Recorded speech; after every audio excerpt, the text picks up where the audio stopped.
जी कि ऐसे एक फेरी टेल जैसा है, क्योंकि राज साहब आए हुए थे, हम लोग ठहरान में रहते थे उन दिनों। राज साहब वॉज इन्वाइटेड फॉर सम, जिस देश में गंगा बहती है उसकी रिलीज़ के बारे में कुछ फाइनल करने के लिए राज साहब ठहरान में आए हुए थे। वहाँ पर एक बहुत बड़ी पार्टी अरेंज हुआ था उनके लिए। उस पार्टी में मैंने एक गीत गाया, उनको मेरी आवाज़ बहुत पसंद आई। राज साहब ने बोला कि आप you come to Bombay, let us see how we can do something.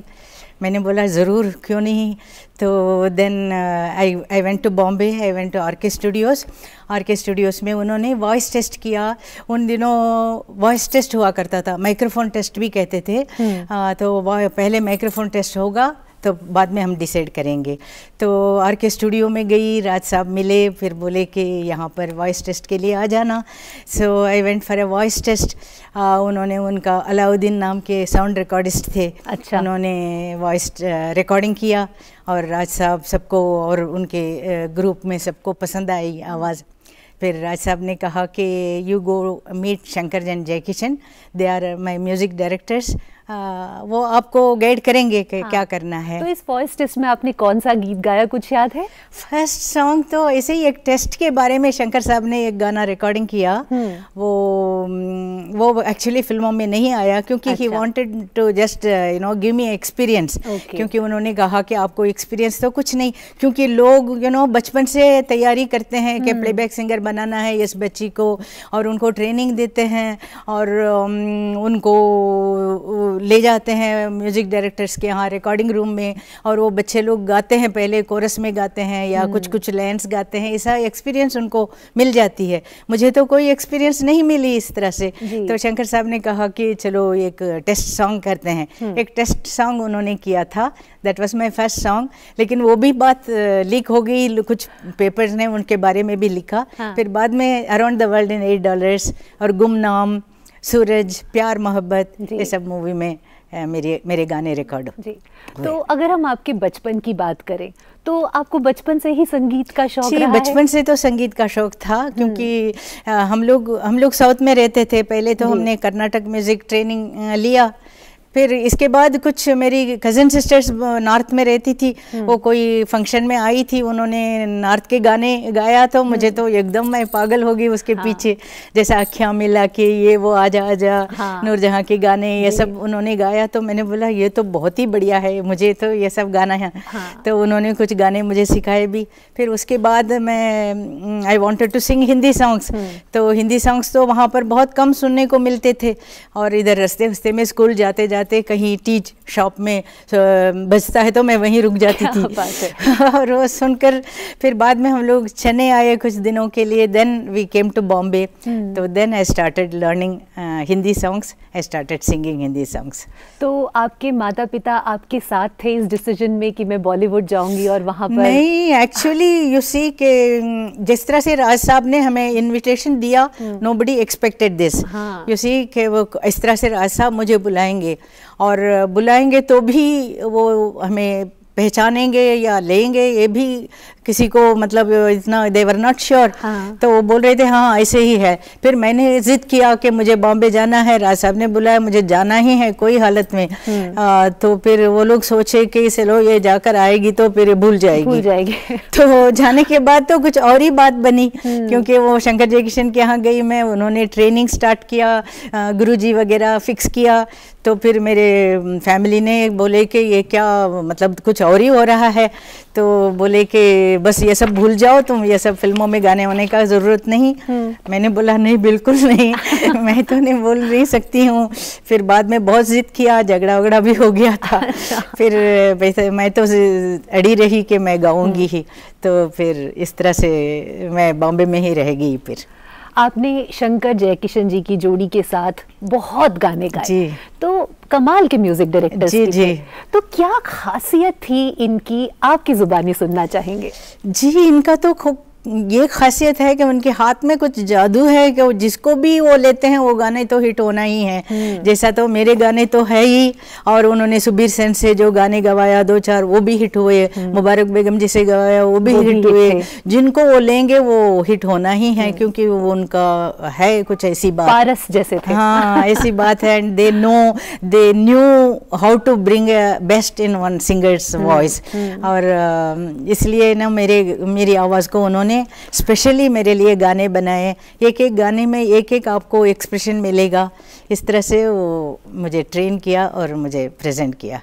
चलिए अब बात करते हैं आपके उस गाने की जिसने आपको पहला फिल्म फेयर दिलाया, तितली उड़ी। तितली उड़ी, ये तो बहुत ही स्पेशल सॉन्ग है, क्योंकि इस गाने में इतना सिंपल सॉन्ग होने के बावजूद इसमें पता नहीं क्या बात ऐसी है कि वो आज तक लोगों को अच्छा लग रहा है, और still it is you know making everybody you know झूम कर सुनते हैं बच्चे लोग, बच्चों से लेकर बड़ों तक यू नो ये गाना लोगों को बहुत पसंद आया। और तो जब आपको फिल्म फेयर मिला इस गीत के लिए उस समय, क्योंकि एक ही अवार्ड होता था, मेल और फीमेल दो अलग कैटेगरीज नहीं थी, तो आपका टाई था रफी साहब टाई था। बहारों फूल बरसा वो इतना अच्छा गाना, उसके बराबर ये भी इतने पब्लिक का वोट मिला, पब्लिक के से वोट मिला और इक्वल अमाउंट का वोट मिल गया। फिर मुझे फिल्म फेयर से मैसेज आया कि इस तरह से यू नो कंग्रेचुलेशंस, आपको बराबर का वोट मिला है और आपके लिए स्पेशल अवार्ड हम लोग अभी प्रेजेंट करेंगे। तो फिर इस साल के बाद मेल प्लेबैक सिंगर और female playback singer 2 award singing के लिए उस साल तितली उड़ी से स्टार्ट हुआ। दूसरा गाना था जी जो हेलन जी पे फिल्माया गया, कैबरे सॉन्ग था, जिसके लिए आपको नॉमिनेशन मिला। जी। तो वो गाना बिल्कुल एक अलग अंदाज का था। उसका अंदाज के वजह से, क्योंकि उसका सांस का लेकर इस तरह से वो गाने का स्टाइल था। ये एक गाने में हमारा अलग अलग स्टाइल होगा। शंकर साहब, जयकिशन साहब ने ऐसा बनाया कि हर गाने में एक अलग अलग आपको स्टाइल मिलेंगे। जैसा बदकमा है, उसमें जो कॉमेडी स्टाइल, वो परी कॉमेडी स्टाइल, और देखो मेरा दिल तो फर्स्ट लव का नर्वसनेस थोड़ा बहुत, और ले जा जो शर्मिला टैगोर जी पे शर्मिला फिल्माया गया है, evening in Paris you know her song में सुन रे बलम अलग एक्सप्रेशन, आपके पीछे पड़ गई मैं, जो छेड़छाड़, यू नो हर गाने में एक नया नया एक्सप्रेशन उन्होंने डाला, और मुझे किस तरह से बताया कि कैसा इसमें एक्सप्रेशन आपको डालना चाहिए। शंकर जी, जयकिशन जी दोनों स्पेशल हमको टिप्स देते थे, राज साहब भी, रफ़ी साहब भी, ऐसे ऐसे लोगों से मुझे लेसन्स मिले। तो जब हम बात करते हैं उस ज़माने की, तो तब जब जैसे रिकॉर्डिंग्स होती थी और जैसे आज रिकॉर्डिंग्स होती हैं उसमें बहुत अंतर है। नहीं, आज तो डिजिटल हो गया, सब मैकेनिकल हो गया है, you see, so sound comes through machine, you know, it doesn't come you know through the voice. पहले तो सीधा वॉइस लेते थे, उसमें कोई भी थोड़ा रिवर्ब डालो, एको डालो, नेचुरल वॉइस आपको सुनने में मिला। अभी नेचुरल वॉइस ही आपको सुनने में नहीं मिल रहा है। किसी को भी आवाज़ लेकर आप कंप्यूटर में डालकर उसको करके कर सकते हैं। सो इस तरह से आजकल का music you know some sort of mechanical हो गया है। पर अगर हम उस ज़माने की बात करें तो क्योंकि टेक्नोलॉजी इतनी ज़्यादा नहीं थी जैसी आज है, तो आप लोगों को शुरू से लेकर अंत तक पूरा गाना एक टेक में करना पता नहीं कैसा गाया, अभी तो सोच भी नहीं सकते। शुरू से लेकर एक सांस भी आपका आ गया तो रिकॉर्डिंग रुक जाएगी। इमोशन का भी ध्यान रखना है, हर चीज़, कितनी चीज़ ध्यान रखना है। और हम जैसे खड़े हुए रिकॉर्डिंग स्टूडियो में, तो सॉन्ग राइटर आके बोलेंगे कि इधर ये वर्ड बराबर लिख लो, और रिकॉर्डिस्ट आके बोलेंगे इधर आपकी सांस की आवाज़ आ रही है, उधर कंट्रोल करो। डायरेक्टर आके बोलेंगे इधर आपका एक्सप्रेशन ठीक नहीं आया, म्यूजिक डायरेक्टर आके बोलेंगे इधर आप सुर का ध्यान रखो। कितनी चीज़ें मैंने बोला चाहिए, एक सुर का, इसका कट का सब चीज़ ध्यान रखना है, ऐसा मुझे। और गाते गाते, लेकिन गाना आप स्टार्ट करो तो आप इस तरह से उसके अंदर आप खो जाएंगे, you wouldn't think of anything else, nothing will be there except the song. तो इस तरह से कैसे भी करके गाना कंप्लीट हो जाता था। फिर भी कई गानों में तो कई 10-15 टेक भी होते थे, खासकर डुएट्स में, क्योंकि आपने बहुत डुएट्स गाए हैं। मेल सिंगर्स के साथ तो गाए ही हैं, रफी जी के साथ, किशोर जी के साथ, मुकेश जी के साथ आपके बहुत डुएट्स रहे। पर आपने साथ ही फीमेल सिंगर्स के साथ भी, सुमन कल्याणपुर जी के साथ, साथ, यहाँ तक कि आशा भोसले जी के साथ भी आपने ड्यूएट्स गाए हैं, तब तो और भी मुश्किल होता होगा। हाँ, लेकिन अंडरस्टैंडिंग ऐसी हो जाती थी कि बस काम हो जाता था, कैसे भी अच्छा हो जाता था। तो रिहर्सल्स कैसे होती थी? Rehearsals actually you know music director you have to go to the studio और पहले गाना बताएंगे आपको, आप गाना सीख जाइए। गाने के बाद अगर ज़रूरत पड़ी तो म्यूजिशियंस के साथ भी रिहर्सल्स होती थी, स्पेशली शंकर जयकिशन के यहाँ उनके हॉल तो बहुत बड़ा था, उधर सारे म्यूजिशियंस आते थे, वहाँ म्यूजिशियंस के साथ रिहर्सल होती थी।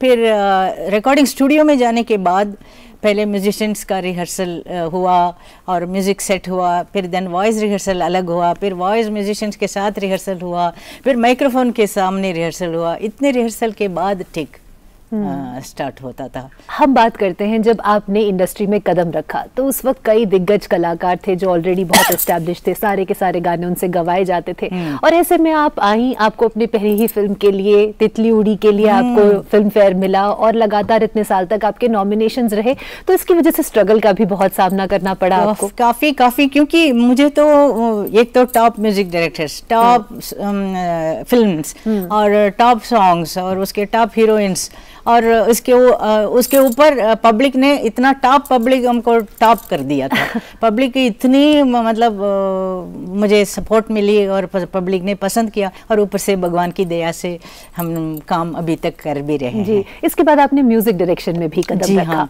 और शिव हरी जी की जोड़ी के साथ आपने काम किया और इतने बड़े बड़े सिंगर्स को भी आपने गवाया। बड़े बड़े म्यूजिशियंस लोग दे केम विथ लव, इतने प्यार से हमारे पास आते थे, बजाते थे। बड़े बड़े musicians, you know, all those people liked my compositions. अच्छा ही हुआ, दिल टूट गया। लिखा भी, गीत लिखे भी आपने। तो ये सारा एक्सपीरियंस कैसा रहा जो आपका म्यूजिक डायरेक्शन का है? Music direction, you know, it all comes by nature, you see, because music direction एक ऐसी चीज है वो आप सीख कर नहीं सीख सकते। गाना गाने के लिए आप सीख सकते, प्रैक्टिस कर सकते।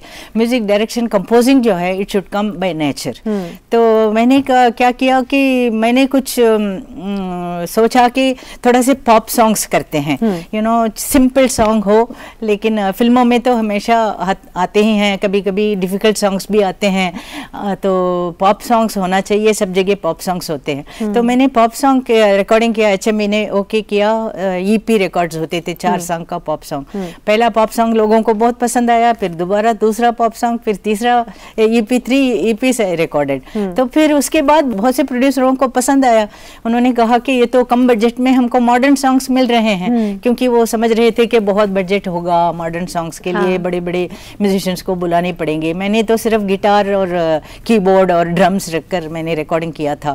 तो काफ़ी सारे प्रोड्यूसर आए, छोटे बजट के प्रोड्यूसर, और उनको मैंने म्यूजिक दिया। माँ बहन और बीवी, मेला अंचल, मंदिर मस्जिद, गरीबी हटाओ, क्षितिज, इस तरह से काफ़ी सारे फिल्मों में मैंने म्यूजिक दिया। और रफ़ी साहब, मन्ना डे साहब, किशोर दा, महेंद्र कपूर जी, सबने, आशा जी, उषा जी, सुमन जी, सबने गाया मेरे म्यूजिक डायरेक्शन में। सब बहुत प्यार से आकर बहुत अच्छी तरह से गाए। बातचीत को जारी रखेंगे, पर क्या यहाँ पर एक गीत आपसे सुन सकते हैं, कोई भी आपका पसंदीदा गीत? इस दिल में बस तुम हो, तुम नस नस में बस तुम हो, तुम धड़कन में बस तुम हो, तुम ही तुम, बस तुम हो।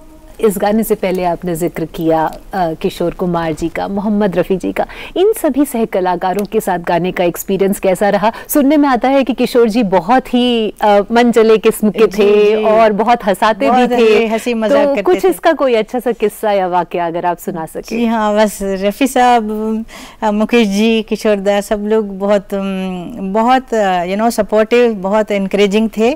और वो बोलते थे बताओ बताओ कैसे है, ये ठीक आ रहा है या ना। मैंने बोला रे आपके सामने मैं क्या बताऊँ, नहीं आपने कंपोज किया, बताओ। इस तरह से हमको बहुत इनकरेज किया रफ़ी साहब भी, और बैठकर सुनते थे, यू नो, गाना गाने के बाद। मुकेश जी भी, मुकेश जी तो हमारे पड़ोसी थे एक्चुअली, सो हमेशा मुलाकात होती थी लिफ्ट में, यहाँ वहाँ। बोलते थे कि अच्छा शारदा जी कब हमारे गाने टेक कर रही हैं? हाँ। बोला कि जब भी आप कहेंगे हम टेक करेंगे। तो घर पे आते थे, रिहर्सल करते थे। इतने बड़े बड़े आर्टिस्ट होकर होकर हाउ सिंपल देवर, अभी मैं सोच भी नहीं सकती हूँ। अभी मैं सोचती हूँ तो मुझे यकीन नहीं आ रहा है, इतने महान कलाकार होकर कितने सिंपल थे वो लोग, ग्रेट पीपल। आपने अपनी आवाज़ हेमा मालिनी जी को, वैजयंती माला जी को, रेखा जी को, मुमताज जी को, उस समय की जितनी अदाकाराएं थी, हाँ। सबको आपने अपनी आवाज दी। पर आप खुद इतनी खूबसूरत हैं, तो इस समय आपको भी तो फिल्मों के ऑफर मिले होंगे, एक्टिंग के। ऑफर्स मिले मुझे ना। उन दिनों तो शम्मी कपूर जी हर फिल्म में एक नए हीरोइन के साथ काम करते थे। जैसा किसी में राजश्री, किसी में शर्मिला टैगोर, किसी में सैरा बानो, किसी में कल्पना। तो बोले कि एक पिक्चर में आप आ जाओ चम्मी। तो बहुत इसके अलावा और भी बड़े बड़े ऑफर्स आए थे। हाँ। लेकिन मैं तो गाने के पीछे इतनी दीवानी थी कि मैंने गाने के अलावा मुझे कुछ नहीं। गाना ऐसा है कि जो आज तक मैं ट्राई कर रही हूँ, उसका एक्सप्रेशन मुझे अभी तक पकड़ने में नहीं आ रहा है। ये नूरजहां जी का गाना है। ये गाना है तुम भी भुला दो मैं भी भुला दूँ। इसमें जो उन्होंने एक्सप्रेशन दिया, वो कैसा दिया मुझे अभी तक समझ में नहीं आ रहा है। मैं बहुत उसके लिए रिसर्च कर रही हूँ, आज भी रिसर्च कर रही हूँ। आपने कई गजलें भी गाई जी हाँ। तो क्या एक गजल सुन सकते हैं आपसे? रही अब है ऐसी जगह चल कर जहाँ कोई न हो, रही अब ऐसी जगह चल कर जहाँ कोई न हो, हम सुखन कोई न हो और हम ज़बां कोई न हो, हम सुखन कोई न हो और हम ज़बां कोई न हो। बताया कि पहले ऐसा है कि मौसमी जी के ऊपर है, वो एक गीत गा रही है तो Shashi Kapoor becomes disturbed and he remembers the old song which Rajshri had sung. So tempo सब कुछ अलग था। तो उसमें थी अलबेले सनम तू लाया है कहाँ, नाचे मेरा दिल तो प्यार है जहाँ। जैसे यही है, दुनिया की सैर कर लो और चले जाना, सब ये तो बस अभी ये तीसरा या चौथा गाना था मेरा कि इतने बड़े बड़े सॉन्ग्स थे और कितना बड़ा ऑर्केस्ट्रा, 150 म्यूजिशियंस, पूरा ऑर्केस्ट्रा, मुकेश जी के साथ डुएट, चले जाना ज़रा ठहरो और दुनिया की सैर कर लो, ये सब काफ़ी डिफ़िकल्ट सॉन्ग्स थे। लेकिन मुझे तो अभी तो मैं याद करती हूँ तो मुझे समझ में नहीं आ रहा है कि मैंने कैसे गाया वो सब करके। और बस चले जाना ज़रा ठहरो में तो मुकेश जी कह रहे थे कि अच्छा मुझे हाँ हाँ हाँ हाँ हाँ हाँ आप करती है, वो सब मुझे नहीं करने का है। मैंने बोला नहीं आप मत कीजिए, यानी तो मैं भी नहीं ऐसे गाऊँ। नहीं आप ऐसे गाओ तो मैं तो सीधा गाऊँगा, ऐसा उन्होंने बताया। ये दिल उदास होता है जाने कौन आस पास होता है, जब भी ये दिल उदास होता है। कितना फर्क पड़ता था मालूम है।